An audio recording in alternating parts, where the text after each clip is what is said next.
The Australian Security Academy acknowledges the traditional owners of country throughout Australia and recognises the continuing connection to lands, waters and communities.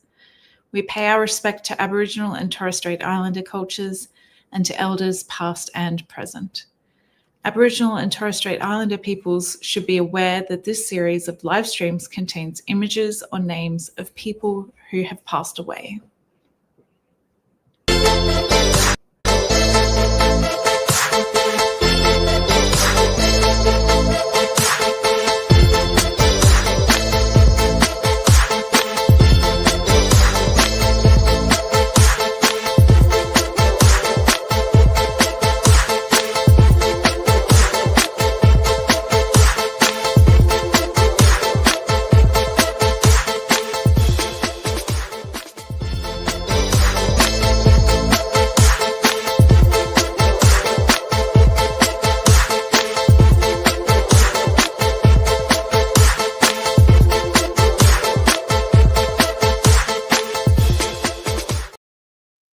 Hi investigators, Mike Evans and Casey Evans with episode 320 of Spy Curious, the weekly investigation news program for government, corporate and private investigators throughout Australia. How are you, Casey?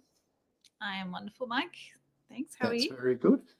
Very well, thank you. Very well indeed. Now, last week we had a competition where people who were watching the program had to identify who the guy in the middle wearing the scarf was, and whoever did so would become Private Investigator of the Year, ended up being Private Investigator of the Decade. And Emily B actually identified who this guy in this knitwear pattern commercial in the 1960s was. She had to identify him, and the fact that he was in 3 police programs and the program that he was in that started his career. And Casey knows him, and everybody else in the world knows him too, because 1 billion people have watched it. G'day, Courtney. G'day, Nina. Great to see you. Thanks so much. Hi, Emily. That's our winner from last week. G'day, Michelle. How you going? Hi, Chantel. Great to see you. Hope everything's well in northern New South Wales. And here it is, people. Here's Chantel's big win. Sorry, not Chantel's, but Emily B's big win from last week. Last week on Spy Curious, we had a little competition where viewers had to name the person that's in the centre, the blonde man with the neck scarf on, the person in the centre of that video. And basically, he was an Australian actor and had been in 3 police programs. And incredibly, I don't know how she did it, Emily B was able to name him and the police programs that he was in. Well done, Emily. Absolutely brilliant. As traditional with what we do here, you get balloons for getting that right. Now, who was it? You all actually know him. You've all actually seen him, and he was modelling for a wool company back when he did this, but it's actually Tony Bonner is the Australian actor. There he is in his first program, his first television program that he did, Skippy. That's where you all saw him. And he was in programs such as Matlock Police and Division 4 and something else. But Emily named them all last week for our little guessing competition. Well done, Emily. Absolutely brilliant detective work. You are Private Investigator of the Decade. Congratulations, Emily. Well done. There you go, Emily, Private Investigator of the Decade, for identifying Tony Bonner from a 1960s knitwear book commercial in the great Private Investigator program, Skippy, where Skippy would go up to everybody, go, and people would have to say, "What's the matter, Skip? Someone fallen down the old mine shaft? Someone drowning in the river?" And off they'd go, and Tony Bonner and everybody in his helicopter would go and rescue whatever drama was happening in northern Victoria back in those days. Great TV program. 1 billion people have watched it. Amazing. Not bad statistics. Big news this week in insurance fraud. Here it is, down in Tasmania. The value of the fraud was $180,000. The accident happened at 7 Mile Beach in Tasmania. Basically, that gives you that uncomfortable feeling when you hear accident in 7 Mile Beach, if you've ever visited Tasmania, because 7 Mile Beach is spitting distance from Hobart Airport. And whenever you hear of an accident at Hobart Airport, it usually involves aircraft and mass fatalities. In this case, there was no serious injuries. There was one driver involved, no other vehicle involved, and there was no fatality. But it's common to see those fatalities with aircraft accidents at 7 Mile Beach in Tasmania. The private investigator that presented evidence during the week in relation to inspection of the scene and record of interview with the claimant told the court that he's a former Victorian police officer who once served time in prison for crimes including incitement to kidnap, assaulting suspects and attempting to pervert the course of justice. He told the Tasmanian jury about insurance probe he conducted into the Lamborghini crash at 7 Mile Beach in 2019, 2 weeks after the accident. So he was instructed to go to Tasmania from Victoria, where he was a licensed Victorian private investigator or inquiry agent. I don't know if he was a licensed Tasmanian inquiry agent at the time. I'm sure that will come out in later arguments between the parties here, but he may well have been a licensed Tasmanian inquiry agent, and he's gone there and he's conducted a record of interview with the claimant. So basically, this all happened in the Supreme Court. He was upfront about his criminal history. Now, you can have a criminal history over 10 years old, and you can become a licensed private investigator or a security guard or a cash in transit person. You can apply for it.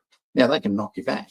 But once 10 years has passed, you've paid your debt to society and you had the all clear to become a licensed private investigator. So Mr. Hurnell would have become an investigator with the Victorian Police Licensing Regulation Division, checking his qualifications, checking his criminal history and gone, okay, all right. So that was over 10 years ago. Here you go. You filled in the application, you've got your referees, you can now be a licensed private investigator. So that's fine. He's been upfront with the court about it. In courts, there's really great fun when you see an ex-police officer cross-examined by a defence team because they bring out their police record and they talk about all the complaints about the members of the public about you as a police officer and how many times you're investigated by internal affairs and all this sort of thing that make you out to be, a bigger criminal than the person who's the accused in cases in Victoria, New South Wales, Queensland, etc. But this didn't happen on this case. He preempted that. He was upfront about smart man. He was upfront about his criminal history. The accident happened at 7 Mile Beach. Like I say, Hobart Airport, 2019. So Mr. Hurnell was upfront about his criminal history. He was in the armed robbery squad in Victoria. He was a detective. He's the Victorian Police Robbers Squad. They called themselves the Robbers in a late 1980s, posing for a photograph in front of a couple of armour guard vehicles. So these people had a very dangerous job, these detectives.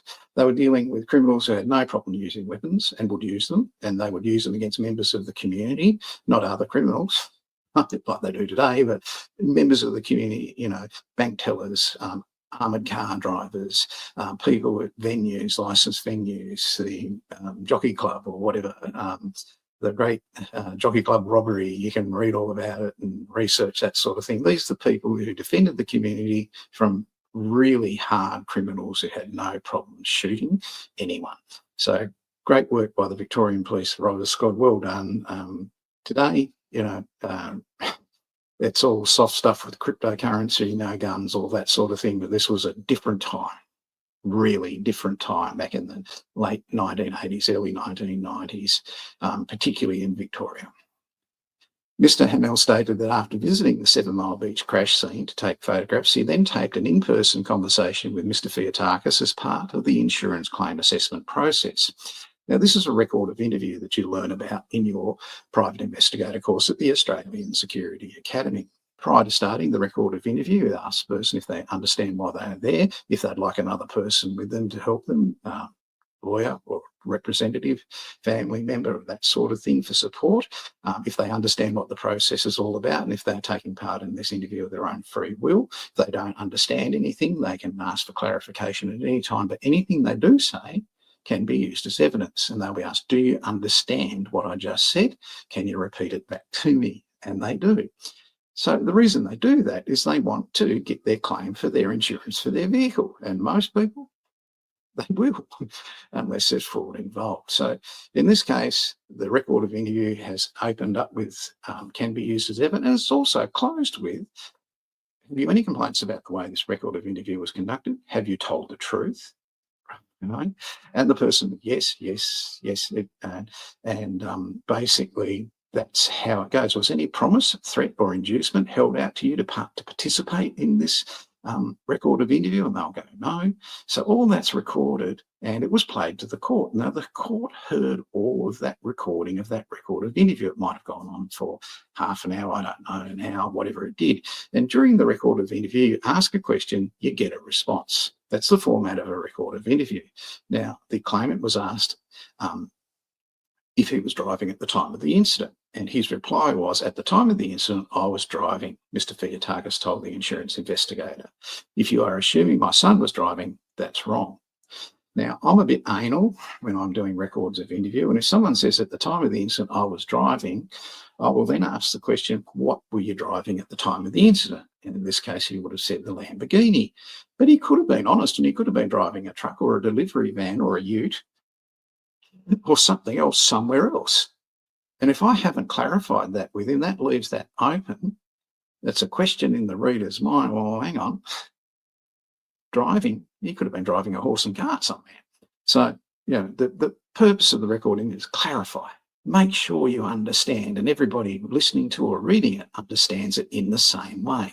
It's not a big issue, but it's something that I would have clarified as a licensed private investigator in a motor vehicle accident investigation or a CTP liability investigation. On Thursday afternoon, that's yesterday, the 26th of June 2019, the guilty verdict was handed down by the jury unanimously, and the judge bailed the claimant for a pre-sentence report. So that means it's going to come back in a few months and the judge is going to make a decision. This is a very serious decision that the judge is going to make, because basically the penalty for insurance fraud in Australia is the same as the penalty for murder in many states. That means you can get maximum penalty of 14 years imprisonment for insurance fraud. This is extremely serious. They've unanimously found him guilty. Right. So the magistrate's got to look at arguments about his character and references and his schooling and, his community service and charity work, and the fact that he ran Lipscomb Larder for years and it was a respected business in the Sandy Bay community, and all these sorts of things come into account. Other things that came out in the trial during the week, there was a witness stopped at the scene of the accident on the night of the accident. Only one witness stopped, didn't see the accident, but stopped when saw a burning vehicle and a man standing outside the vehicle. So the witness was asked to provide a phone to the man standing outside the vehicle, who then made a phone call. The witness described him as a younger man of Greek appearance to the police at the time. Now, the phones, the father and son said they swapped phones earlier that evening. The police pinged the phones around all the various phone towers to see who was driving what and where and making calls and where they were. And the father and son said they swapped phones. Now, accidents like that can happen if two people buy a phone at the same time. They're exactly the same. They're similar. Someone picks up the wrong phone, and yes, that can happen.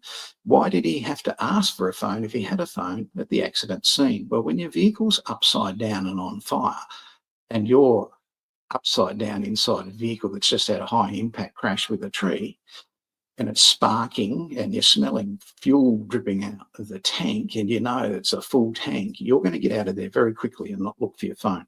Okay, so he's got out of there to preserve his life. The witnesses come along and looked at the scene and stopped his vehicle and he tried to assist, okay, and preserved life. And he's made a description to the police. Later on in a statement, he changes that description. So that was an interesting part of the court case. There was sort of a little bit of, argy-bargy about who was actually driving from the only witnesses to a perspective. So that was interesting. So the claimant made a statement to the police soon after the accident, said he was driving. Basically, that's what he said. There's a lot of stuff here on the timeline that I'm not happy with. I want to know what happened after the accident. When did the tow truck driver arrive? who was there when the tow truck, there was an ambulance called. When did police arrive? How long after the accident did they get there? Who called them? Okay, all these things are going on now. The witness, they don't take these things into account because they're shocked. They've got a vehicle on fire in a bushfire-prone area, right? There's a lot of pine trees and pine needles, that sort of thing. They're trying to preserve the life of the accident victim. They're not worried about who was legally doing this and insurance fraud and stuff for that at the time. They're dealing with what they've got at the time. So all these things came into it this week.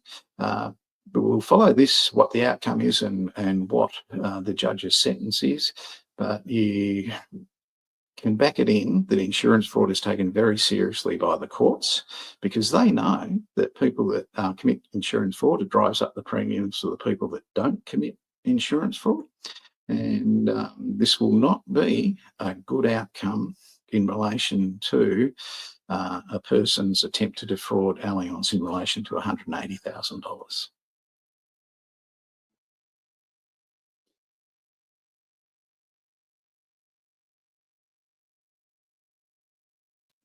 Can we get rid of that? Okay, so very serious matter. $180,000 insurance fraud found guilty. The vehicle was worth $239,000. The son was driving it. The owner who made the claim has been found guilty of insurance fraud. He said he was driving it. The insurance condition said no one under 25 can drive that vehicle, and the son had a poor driving history anyway. The police suspected something was wrong right from the get-go. That's why they checked those phone towers. It's not going to be a good outcome in relation to this. Some states in Australia, as I said, maximum penalty for insurance fraud is the same as murder. So that's, everybody talks about fraud and investigating fraud. And someone makes a mistake like this, it's ruined their reputation. It's going to maybe cost them their freedom. There's always a downside to it. Everybody reckons they're the world's best fraud experts, but there's a lot of pain that goes with it. It's never, good news when you find out someone's been committing fraud in your organisation. It's devastating for the organisation, whether they're a government department, local, state or federal. Whether they're the health department or the police department.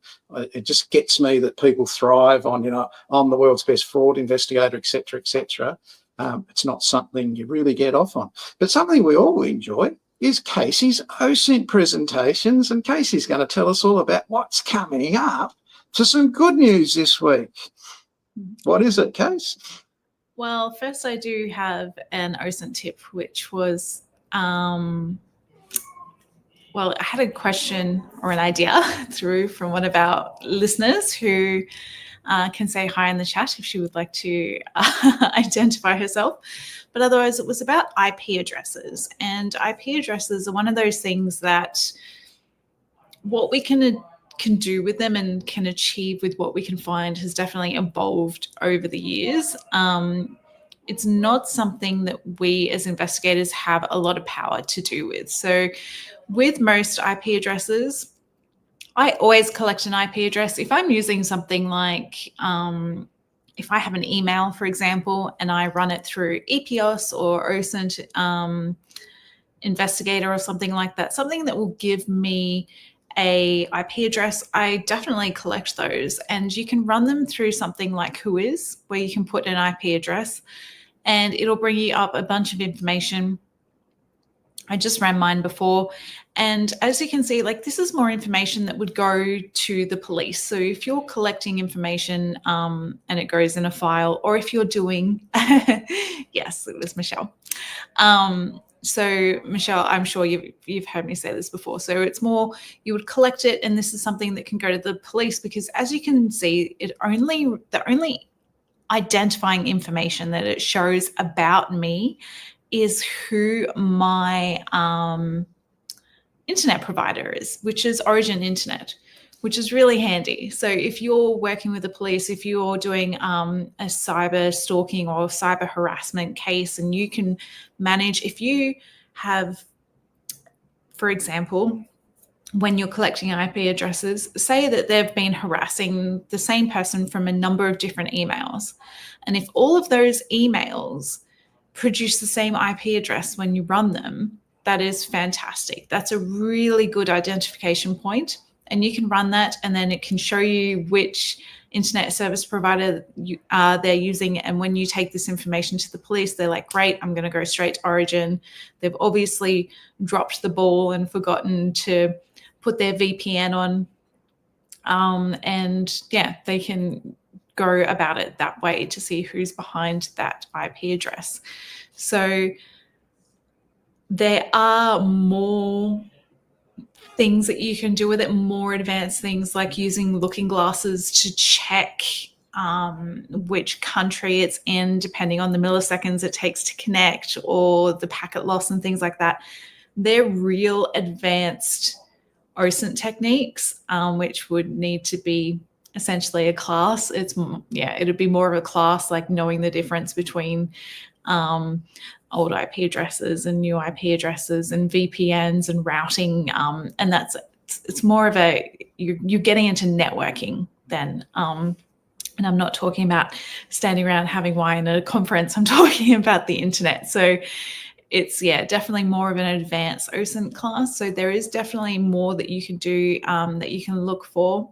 But yeah, it's more advanced. So just your basics, yes, when doing OSINT, you need to collect the IP addresses that you find.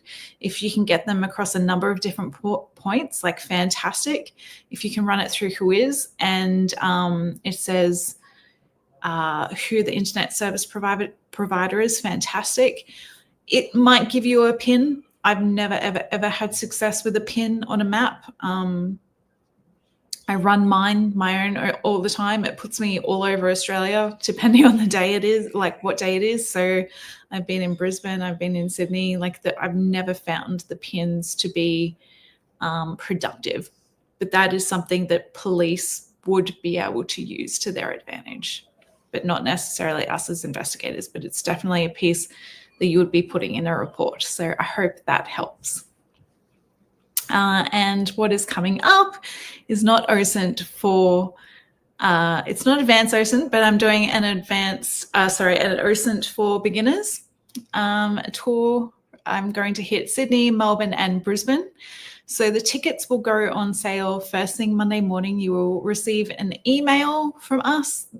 The tickets are very limited. I'm going to try and keep the class sizes small.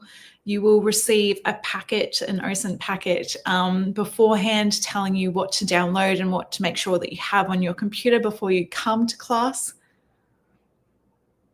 No.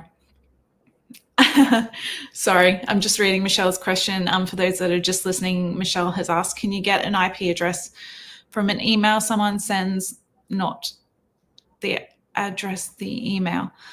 Not to my knowledge. Gmail, like most email service providers really protect that. You can nab things from websites. So if you were trying to find an IP address, you can get websites to track that kind of thing, but not emails, to my knowledge. So I can triple check that for you, because I feel like in the packets of information you get, there could be an IP address, but I'm pretty sure it's obfuscated these days anyway, because it will be the IP address of the email provider. But I can triple check that for you. So yeah, I'll triple check it. But yes, with the tour, tickets will be on sale Monday morning. They were going to go on sale today, but we've had a little bit of trouble getting the ticketing done in the back end. Excellent. Glad to see we have a few takers already. So yes, you will get some information beforehand about what to bring, what to download onto your computer, and we'll be sitting down and we'll be setting things up. This is for absolute beginners. I will be talking about your intelligence cycle. I will be talking about your operational security, but we'll be sitting down and we'll be working together on setting up a VM, looking at a VPN, and then playing with tools within the Linux environment. So, which will be a lot of fun. I love it. yeah, really, really looking forward to this. So it's $250 per person, and it is a micro credential. So you will be getting a certificate at the end of it from the Australian Security Academy. It's not nationally recognised because it is just a micro credential. This will count towards like your CPD points as an investigator, or something that you can put on, definitely put towards your resume as doing a little course. So this will definitely get you on your way when it comes to OSINT, and I'll be talking about like lots of little things that I've done and experienced in my time as an investigator, really good tips that you don't necessarily think of, and yeah, really, really looking forward to it. So as I said, tickets will be limited because it will be a hands-on learning environment where we will be setting up our work ecosystems. So really looking forward to it. Sounds great, Casey. You've got a lot of people very interested in that. They're checking their diaries right now, and they're available. It's a half-day program, isn't it? Yeah, just a half day. So run morning to lunchtime? Correct, yes. And just standard business dress? Yep. Okay, very good. All right. So people, buy yourself a coffee on the way. Get ready for 3 hours of really intense information and get into OSINT. So great stuff, Case. Thanks for that. Really, really looking forward to it. And at the end of it all, Casey will let us know what happened. So other things that have happened this week, people, some beauties.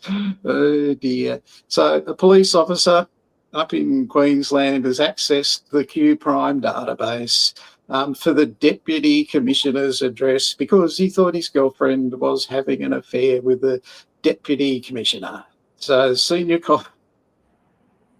the Deputy Commissioner is facing these allegations from 2 weeks ago. Now, what happened was basically the police officer who looked up the Commissioner's address, his ex-girlfriend went to visit the Commissioner. So he's gone over to the Commissioner's place and staked it out. And the ex-girlfriend's looked out the window and she's seen a suspicious-looking guy there wearing flamingo shorts that she's seen before. So in court, she's identified her ex as the person wearing the flamingo shorts, who was then claimed he was only there because he saw someone acting suspiciously while he was exercising miles away from where he lives. So it's not going to be a good outcome. You cannot access a database. You can't do it. So that happened a couple of weeks ago. Today in Investigations Uni, we looked at anti-bribery. So that was the new 2025 ISO International Standard, which is something that you probably won't go and buy, but you must be aware of for some very good reasons. And those reasons include when you're doing investigations for inappropriate conduct, inappropriate behaviour, inappropriate use of power, inappropriate application, process, policy and procedure.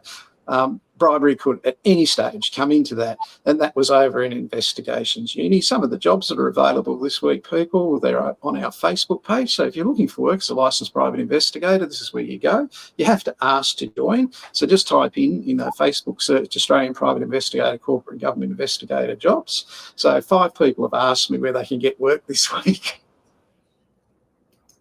But I put jobs up here every week. And I have a dedicated Facebook page, and 5 people still ask me, and a couple of them scored interviews the same day. All right, they're Australian security graduate students. That's all I'm interested in. I don't care about anyone else. Australian security graduate students, if you want to know who to go and where to go and get a job, sign up to this and do it yourself. You can email me. It might take me 48 hours to get back to you because I'm really busy. Okay. But I'll send you where to go and what to say, where to go and who to talk to. So a couple of other things before I get in. Oh, no, I'll go to the jobs first. The Crime and Corruption Commissioner, what an intelligent analyst in Queensland. So you'll need a certificate for in government investigation for that role. The Law Enforcement Conduct Commission are paying up to $168,000 for a full-time manager of intelligence role. And a fraud control officer is wanted by the Department of Defence, and they're paying up to $108,734 for that. So they're just a couple of the jobs that are available. well, already done that. That's not a job. New South Wales Department of Customer Service are after a senior corruption prevention officer. Open source intelligent analysts. So you've been to Casey's course and you've done that. They want to speak to you at Nemesis Consulting Group.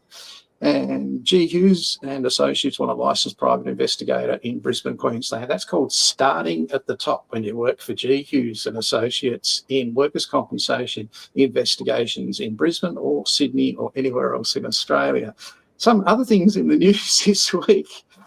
Authorities have targeted criminal use of cryptocurrency ATMs in nationwide action. Now, my local post office has a cryptocurrency ATM sitting at the door. I can go and put, how much is crypto coin worth, Casey? A Bitcoin is about 160 Australian dollars at the moment. So I can borrow 160 Australian dollars off someone and go and put it in one of these machines and it'll dispense me a crypto coin, I hope. It might be a fake one, I don't know. But there are people that have become addicted to it, and the Federal Police are warning 90 people about what could go possibly wrong within that. So that's hit the news today around Australia. Got asked a question, if private investigators get involved in bribery, would people be able to report the matter to relevant regulator? Now, this is a good question. I once was given a box of chocolates by a claimant as thanks for handling their claim, which they got paid out on. I did several witness interviews, interviewed the claimant, and the person's claim was found to be genuine by the claims manager. And the person came into my office, and I wasn't there, but they left me a box of chocolates. Now, I declared that box of chocolates to my employer under the process policies and procedures of that insurance company. They applied those process policies and procedures, put the box of chocolates in the safe for 3 months, and after 3 months, boss came out on a Friday night and said, hey, let's eat these, and we ate the box of chocolates. Now, the lady was Asian. Now, big deal. I didn't know this, but then I had to go and do an investigation at Cadbury's Chocolate Factory in Hobart as a slip, trip and fall in the kitchen with a chef. And I parked in the car park, and there were buses parked. There were 5 buses parked there. They were all Asian tourists, and they would be bussed there from whatever motel they were staying at as part of their tour. Not unusual, it's quite common. And they would hire a shipping container with pallets so they could buy chocolates and send them back home. I know. So they would fill up a shipping container, a busload of people, and send it back home to wherever it was. Chocolates were back then, a really special gift. Now, I didn't realise this lady had given me culturally a really, really special gift to thank me for what I did for her claim. But it was bigger than what I thought. I didn't know that. And I've spoken to a lot of Asian people in my classes over the years, and they've confirmed it, and how it all works and why it's so special and that sort of thing. So that was really interesting. So what might be seemingly passé to the investigator, report it as per your policy and procedure. You don't know that it's a bribe, and it wasn't given to me as a bribe. It was given to me as thanks. But in things like the Fitzgerald inquiry, we would teach in Brisbane 23 years ago, and we'd have police officers come in and talk to the class about justice studies or something like that, or CJC back then. And we'd thank the police officer, and we'd give them a little certificate of thanks for their participation in our program. And they'd thank us, and you couldn't take photos of them because that was a big no in the contracts. You don't do that sort of thing. But they would thank us, and they would say to me, I've got to go and declare this certificate of thanks under our process policies and procedures. That's how nervous it was in the Fitzgerald inquiry aftermath. I can hear it. Yeah, we're going to get chocolates. So that's how nervous it was in the Fitzgerald inquiry aftermath back in those days. In New South Wales this week, the second electrician in 2 weeks was electrocuted fatally, and it's been reported on the New South Wales website. So that's not good news. 2 fatal accidents within 2 weeks, both electrocutions, both involving electricians. So there will be a crackdown, I am sure, down in New South Wales in relation to that moving forward. People, that's our program today. You've been watching episode 320 of Spy Curious, the news service, weekly news service, consistently for 320 episodes over almost 6 years now. We've enjoyed bringing it to you. I hope you book in for Casey's course. I'll bring it up again. Where is it? So I'm coming. Bring up those dates one more time. Casey can bring it up. She's got the picture. Where is it, Casey? You got it? There it is. Okay. Okay, so Casey's looking. Yep, Casey's looking forward to meeting you in Melbourne, Sydney, and Brisbane, and you'll find out, just like Michelle did, how tall Casey actually is. So a lot to look forward to there, plus a wealth of information. Like I said, thank you for watching. Hope you enjoyed the program. If you did, give it a like. And Casey, thanks for coming in. No worries. Good to see you again. Yeah. Hope you're enjoying school holidays and using them appropriately. Yeah, trying. Have you recovered from the broken finger yet?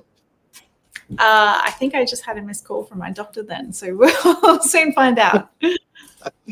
Okay, people, we better rush and leave Casey to contact her doctor and find out if her finger's going to allow her to play tonight, because that's what she'll want to know. Are you playing tonight or on the weekend, Casey? I'm hoping to play Sunday. My team are hoping to play Sunday. Yeah. Okay. Okay, so they've been without their centre for a couple of weeks. So we'll see you again next week, people. Thanks for watching.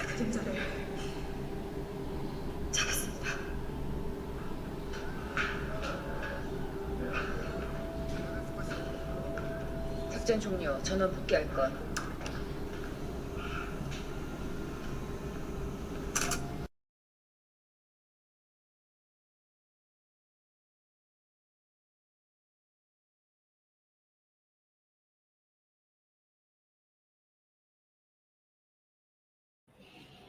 In case you thought I was going to turn it off, but we have to see Rosie before we go, because Rosie wants to say hello, and now I'll turn it off.